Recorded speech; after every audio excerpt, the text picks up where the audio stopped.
What if I told you every single component in here has a labor time for a flat rate mechanic and general repair, from oil filter housings to valve cover gaskets to your intake, to replacing your power steering reservoir, your filter intake box, these little clips right here, pulling that out, your coolant reservoir, even changing this, all has a labor time. But what you haven't been told is manufacturers are silently decreasing these labor times as time goes on. And I got zero proof. The only thing I can tell you is I've been reached out to by dozens and dozens of mechanics in the industry, and they keep telling me that the OEM manufacturers are dropping the time slowly, silently, discreetly.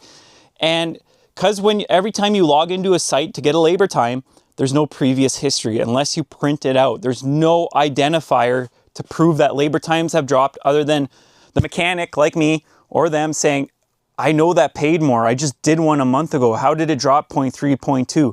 That's how we're finding out. And it's happening across the board with all manufacturers. Now, it could have been just coincidence that over 36 people contacted me in under 6 weeks about this issue, from GM to Hyundai to Honda. I don't know. It could have just been they seen my videos and they just happened to want to give me the information, but that right there in itself is a red flag. And again, I have no proof. It's such a hard thing.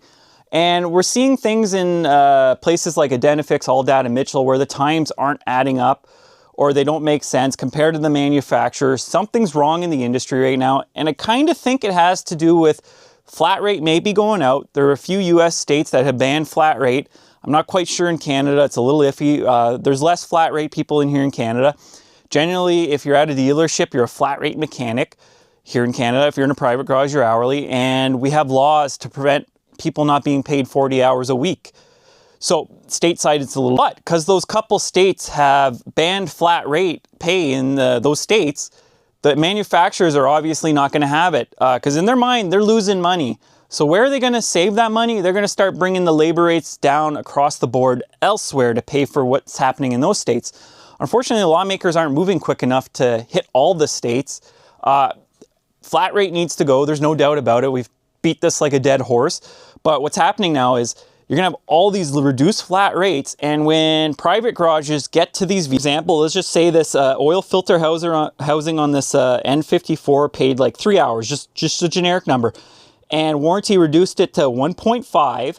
Now, that's a warranty time. That's for somebody who does this day in and day out.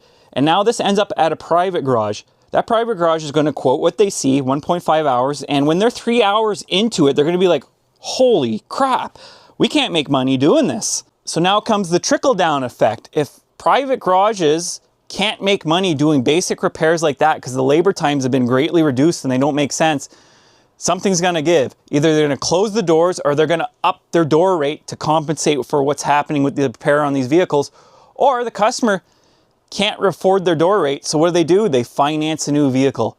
Everything, unfortunately, is in favor of the dealership with this system, and people aren't catching on to it quick enough. Fortunately, I don't have resources. There's guys like Louis Rossman that are helping against this.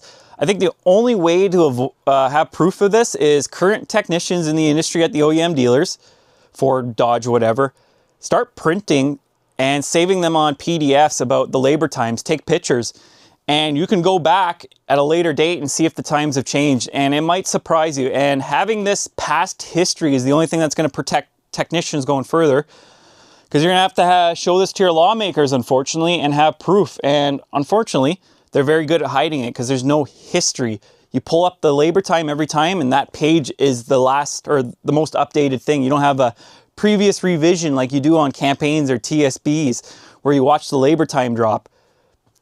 Grabbing the labor time is the labor time. There's, again, no history. So yeah, this is a little different video, or no, it's typical Lance Mechanics here. If you're new to the channel, like and subscribe. I do everything. I'm trying some other content later because I just picked a little point of view camera. So I'm going to try some point of view repairs. I know you guys love it when I do repairs, and mostly the rambling while I'm repairing. So we'll try that. Anyways, sorry for that. Lance Mechanics, like, subscribe. Again, I'm going to rely on the technicians on this one. Labor times are definitely dropping across the board, and I don't have proof. So if you're out there, start saving the proof. It may help future people and lawmakers. And yeah, Lance Mechanics, have a good one.